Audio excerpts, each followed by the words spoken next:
पढ़ेंगे अध्याय 1 पौधों के भाग और कार्य, और इनको हम लोग पढ़ेंगे और सीखेंगे कि इसके क्या होता है।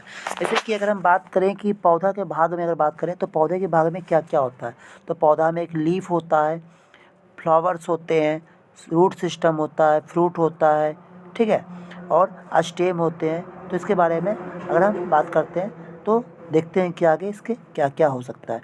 तो जैसे अगर हम बात करते हैं पहले जड़, तो जड़ क्या होता है, तो जड़ पौधा का वह हिस्सा होता है, जड़ पौधा का वह हिस्सा होता है जो ज़मीन के नीचे होता है। और जड़ जो क्या करता है, ये पौधा को मिट्टी में मजबूती से पकड़ कर रखता है। यानी जड़ जो होता है पौधे को मिट्टी में मजबूती से पकड़ कर रखता है, और जड़ मिट्टी से पानी और खनिज सोखता है और इसे पौधे के सभी भागों तक पहुंचाता है। पौधों के लिए आधार का काम भी यही करता है। कुछ जड़ जो होते हैं भोजन भी जमा करते हैं, जैसे गाजर मूली। तो गाजर मूली भी जड़ है, उसका हम लोग खाने को उपयोग करते हैं। तो जड़ दो प्रकार के होते हैं, एक मूसला जड़ और एक रेशेदार जड़ होता है, जिसे टैप रूट और फाइब्रस रूट बोलते हैं। ठीक है, उसके बाद हम लोग आगे की ओर बढ़ते हैं। तो अगर हम बढ़े जड़, तो जड़ क्या होता है, अगर जहाँ की जड़ रहेगी तो वहाँ का मिट्टी कठोर होता है। यानी जड़ के आसपास की मिट्टी क्या होती है, कठोर। और ठीक है, तो जड़ से क्या होता है कि मिट्टी के कटाव को रोकने में मदद करती है। और अगर बिना जड़ के पौधा सूख जाता है क्योंकि उसे पोषण नहीं मिलता। यानी कि जितने भी भोजन होगा तो जड़ रहेगा तो पौधे में पोषण होगा, और जड़ नहीं रहेगा तो पौधे में पोषण नहीं होगा।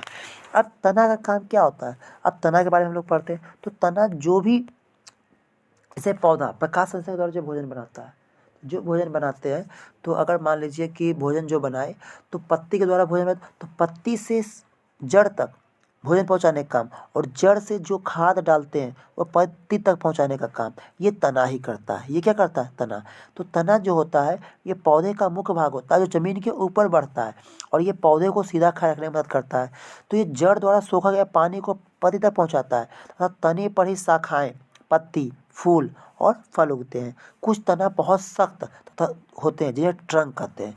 यानी जो बड़े बड़े पेड़ होते हैं उनका तना मजबूत होता है, उन्हें ही ट्रंक बोला जाता है।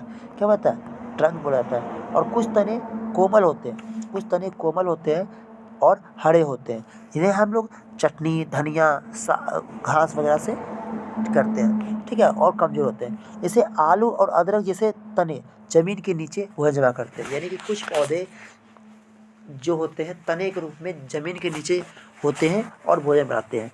अगर हम बात करें, तना जो होता है सूर्य की रोशनी की दिशा में बढ़ता है। अगर मान लीजिए सूर्य अगर ऊपर की ओर होगा तो तना भी बढ़ेगा, ऊपर की ओर बढ़ता है। ठीक है, अब बात करते हैं पत्ती। तो पत्ती को के बारे में जानते हैं। तो पत्ती अक्सर जो होती है, पत्ती अक्सर हरे रंग की होती है, और पत्ती का हरा रंग क्लोरोफिल के कारण होता है, क्लोरोफिल के कारण होता है। अगर लेकिन पीला रंग बोलेगा, अगर पीला की बात करेगा तो पीला होता है कैरोटीन का, हरा रंग क्लोरोफिल, पीला कैरोटीन का। पत्ती जो होती है सूर्य की रोशनी, हवा और पानी से भोजन बनाती है। इस प्रक्रिया को प्रकाश संश्लेषण कहते हैं। पत्ती के सतह पर छोटे छोटे छेद होते से रंध्र कहते हैं, और इसी के द्वारा वो कार्बन डाइऑक्साइड लेती है और ऑक्सीजन को छोड़ती है। ठीक है, अब इन्हीं छेदों से पौधे सांस लेते हैं। तो पत्तियां अतिरिक्त पानी को भाप बनाकर बाहर निकालती है, पत्तियां अतिरिक्त पानी को भाप बनाकर बाहर निकालती है, बताते हैं। और पौधों का रसोई घर किसे बोलते हैं, पत्ती को ही बोलते हैं। अब फूल, तो यानी कि सबसे सुंदर भाग अगर बात करें तो फूल। फूल जो होता है पौधे का सबसे आकर्षक और रंगीन भाग होता है। फूल से ही फल और बीज बनते हैं। फूल की खुशबू कीड़ों और तितलियों को अपनी ओर खींचती है। यानी फूल की खुशबू से तितली और कीड़े अपनी ओर आती है, और मधुमक्खी वगैरह भी फूल का रस चूस कर ही शहद वगैरह बनाते हैं। फूल जो होते हैं प्रजनन में, फूल प्रजनन में मदद करते हैं। फूल के अब भाग है, तो पंखुड़ी, बाह्यदल, पुंकेसर और स्त्री केसर है। कुछ फूल हम कहते भी हैं, जैसे गोभी, ब्रोंकली, ये सब फूल ही होता है। जैसे कि फूल गोभी इसकी बात करते हैं। ठीक है, अगर फूल से इत्र और दवाइयाँ भी बनाई जाती है।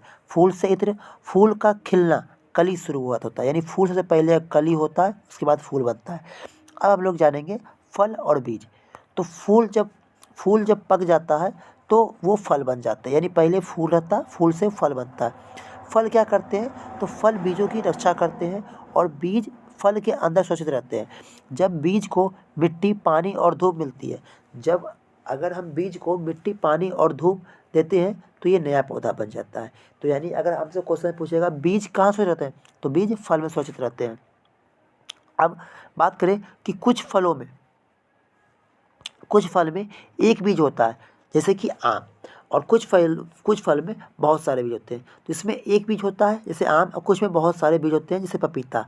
और हम कई पौधों के बीज को अनाज के रूप में खाते हैं, जैसे गेहूँ, चावल, ठीक है, ज्वार, बाजरा। तो ये सब क्या हो गए, बीज हम खाते हैं, अनाज के रूप में खाते हैं।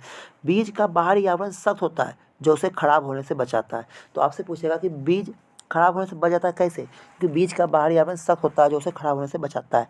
अब नए पौधे निकलने की प्रक्रिया को अंकुरण बोलते हैं, यानी जर्मिनेशन। नए पौधे निकलने की प्रक्रिया को अंकुरण बोलते हैं। अब प्रकाश संश्लेषण, तो प्रकाश संश्लेषण क्या होता है, तो यह एक प्रक्रिया होती है जिससे पौधे अपना भोजन बनाते हैं। तो प्रकाश संश्लेषण एक प्रक्रिया होती है जिससे पौधे अपना भोजन बनाते हैं। अब अगर बात करें तो प्रकाश संश्लेषण के लिए क्या चाहिए, तो प्रकाश संश्लेषण के लिए चाहिए सूर्य का प्रकाश, कार्बन डाइऑक्साइड, पानी और क्लोरोफिल। तो अगर हम बात करें क्लोरोफिल, तो क्लोरोफिल एक उत्प्रेरक होता है। क्लोरोफिल क्या होता है, उत्प्रेरक होता है। और क्लोरोफिल के साथ साथ सूर्य प्रकाश भी उत्प्रेरक के ही बात होता है। तो कार्बन डाइऑक्साइड और जल, तो यही सब मिलकर ग्लूकोज और ऑक्सीजन का निर्माण करते हैं। तो पौधे हवा से क्या रहता है, कार्बन डाइऑक्साइड रहता है, और मिट्टी से पानी जड़ों को जरिए पानी तक पहुंचाता है। भोजन बनाने के बाद पौधा क्या ऑक्सीजन गैस छोड़ता है, यानी पौधा लेता है कार्बन डाइऑक्साइड, छोड़ता है ऑक्सीजन, और यही ऑक्सीजन हमारे लिए और जानवरों के जीवित रहने के लिए ज़रूरी है। और यह प्रक्रिया केवल दिन के समय होती है, यानी हम बोल सकते हैं कि प्रकाश संश्लेषण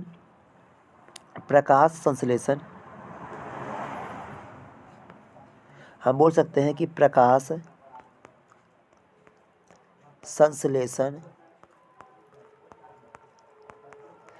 संश्लेषण सिर्फ दिन में, लेकिन अगर श्वसन की बात करें, अगर पेड़ पौधे श्वसन लेंगे तो ये दिन और रात दोनों समय लेते हैं, ठीक है, दिन और रात दोनों समय लेते हैं। अब पौधे जो होते हैं ग्लूकोज के रूप में भोजन बनाते हैं, अब वाष्पोत्सर्जन, यानी पौधे अपनी पत्तियों के रंध्रों के माध्यम से जो उनके पास अतिरिक्त पानी जो होता है उन्हें बाहर निकालते हैं। उन्हें क्या करते हैं, बाहर निकालते हैं, और यह पानी भाप बनकर हवा में मिल जाता है।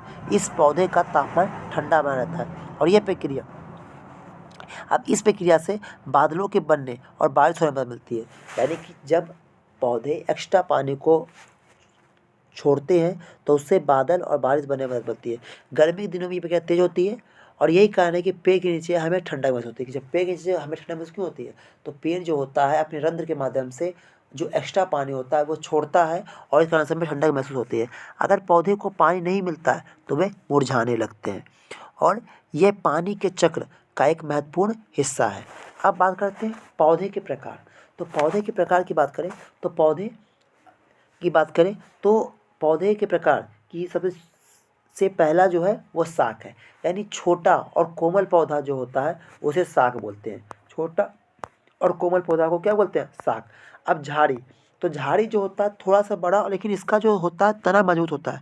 मध्यम आकार के झाड़ीदार पौधे जैसे गुलाब, नींबू, ये ना छोटा होता है ना ज़्यादा बड़ा होता है, इसको झाड़ीदार पौधे बोलते हैं। वृक्ष, यानी बड़ा और मजबूत तने वाले पौधे जैसे नीम, बरगद। अब लतर, जिसे ऊपर चढ़ने के लिए किसी सहारे की जरूरत होती है उसे लतर बोलते हैं, यानी मनी प्लांट, जैसे मनी प्लांट। अब रेंगने वाले, तो जो ज़मीन पर फैलता है उसे तरबूज, कद्दू, इसे क्रीपर्स बोलते हैं, इंग्लिश में क्रीपर्स। लतर को क्लाइंबर्स, यानी जो किसी के माध्यम से दीवार वगैरह पर चढ़े तो उसे लतर बोलते हैं। वृक्ष जो बड़ा और मजबूत तने वाले पौधे होते हैं। अब झाड़ी जो मध्यम आकार और झाड़ीदार पौधे होते हैं। उसके बाद पौधे अपनी लंबाई और तने के मजबूती के आधार पर बांटे जाते हैं। जैसे कुछ पौधे पानी में उगते हैं और कुछ पौधे रेगिस्तान में उगते हैं। तो जैसे कमल पानी में उगता है, और कैक्टस कहाँ उगता है, रेगिस्तान में। कमल कहाँ उगता है, तो पानी में उगता है, ठीक है। अब उसके बाद क्लोरोफिल का महत्व, तो ये क्लोरोफिल जो होता है पत्तियों में पाए जाने वाला हरा रंग क्लोरोफिल के कारण होता है। इसके बिना पौधा धूप को सोख नहीं पाएगा, यानी कि अगर पौधा को धूप सोखना है तो उसमें क्लोरोफिल होना चाहिए। अब जिन पत्तियों में क्लोरोफिल नहीं होता है वे अपना भोजन खुद नहीं बनाते, बल्कि किसी दूसरे पर आश्रित रहते हैं, यानी भोजन बनाने के लिए ऊर्जा इकट्ठा करता है। पतझड़ में जब क्लोरोफिल खत्म हो जाता है तो पत्तियां पीली पड़ जाती है, और इसका कारण ये होता है कैरोटीन। अब वातावरण को शुद्ध रखने में क्लोरोफिल आवश्यक होता है। क्लोरोफिल केवल हरे पौधे में ही पाया जाता है और ये क्या करता है, सौर ऊर्जा को रासायनिक ऊर्जा में बदलता है। सौर ऊर्जा को रासायनिक ऊर्जा में बदलता है। ठीक है, उसके बाद अब हम लोग पढ़ेंगे जड़ और तना में अंतर। जैसे कि जड़ की बात करें तो जो जड़ होता है वो ज़मीन के नीचे, जबकि तना ऊपर होता है। जड़ पानी सोखता है और तना पानी को पहुँचाता है। जैसे जड़ में पानी डालेंगे तो ये पानी सोखेगा, जबकि तना पानी को पहुँचाएगा। जड़ में पत्ती नहीं होती है, जबकि तना में पत्ती, डाली, शाखाएँ भी होती है। जड़ जो होता है सूर्य के विपरीत दिशा में यानी अंधेरे की ओर होता है तथा तना रोशनी की ओर बढ़ता है। अब जड़ जो होती है, जड़ की बात करें तो जड़ पौधे को सहारा देती है, यानी कि मजबूत पकड़ती है। हम कहते भी हैं ना कि जिसका जड़ जितना ज़्यादा मजबूत रहेगा पेड़ उतना ज़्यादा रहेगा मजबूत। तो जड़ जो होता है पौधे को सहारा और तना शाखाओं को सहारा देती है। तने पर गांठ पाई जाती है, जैसे नोट्स, और जड़ में नहीं होती है। जड़ जो होता है मिट्टी को पकड़ कर रखती है, यानी जहाँ पे जड़ रहेगा वहाँ की मिट्टी कठोर रहती है। और तना जो होता है फल फूल को संभालता है। दोनों ही जड़ और तना पौधे के जीवित रहने के लिए समान रूप से जरूरी है। उसके बाद हम बात करते हैं पौधों में श्वसन, जिसको फोटोसिंथेसिस बोलते हैं। तो पौधे भी इंसान की तरह सांस लेते हैं। वे रंध्रों के माध्यम से गैस का आदान प्रदान करते हैं। वे दिन में कार्बन डाइऑक्साइड लेते हैं और ऑक्सीजन छोड़ते हैं, लेकिन रात में ये प्रक्रिया उल्टी हो जाती है। रात में वह ऑक्सीजन लेते हैं और कार्बन डाइऑक्साइड छोड़ते हैं। यही कारण है कि हम लोग को घर में बोला जाता है कि रात में पेड़ के नीचे नहीं सोना चाहिए, लेकिन अगर श्वसन प्रक्रिया की बात करें तो वो दिन रात चलते रहती है। यह प्रक्रिया पौधे के जीवित रहने के लिए ऊर्जा देती है। इस तरह से हम लोग को जीवित रहने के लिए ऊर्जा देती है, उस तरह से पौधे को भी जीवित रहने के लिए ऊर्जा देती है।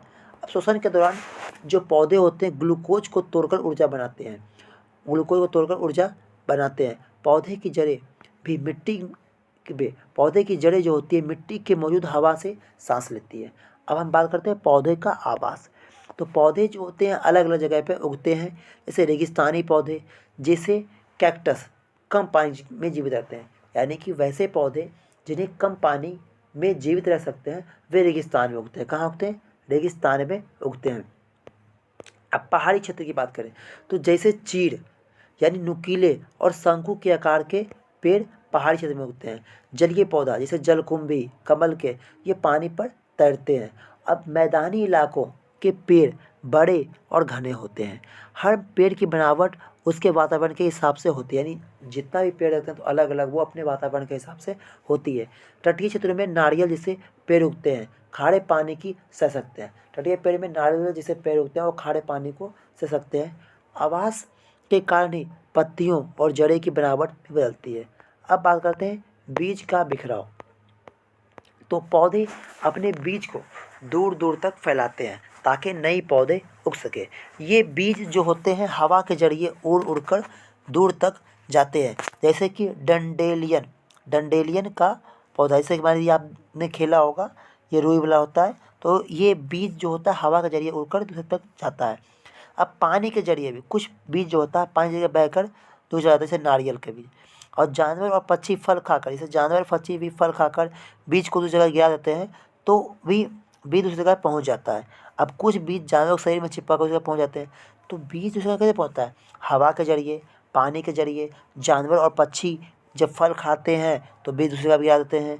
कुछ बीज जानवर के शरीर में चिपक जाते हैं। तो इस तरह से पौधे को बीज दूसरी जगह हो जाते हैं। अब फल के फटने से भी बीज दूर गिर जाते हैं। अगर सारे बीज एक ही जगह गिरे तो उन्हें धूप और पानी नहीं मिलेगा। बीज बिखराव से पौधे की संख्या बढ़ती है। अब अगर बात करें पौधे से मिलने वाली चीज़ें, तो पौधे से क्या क्या चीज़ मिलते हैं? तो हम बात करते हैं पौधे से। तो पौधे से हमें ऑक्सीजन मिलता है जो जीवन जीने के लिए ज़रूरी है। हमें अनाज, दाल, फल और सब्जी पौधे भी मिलते हैं।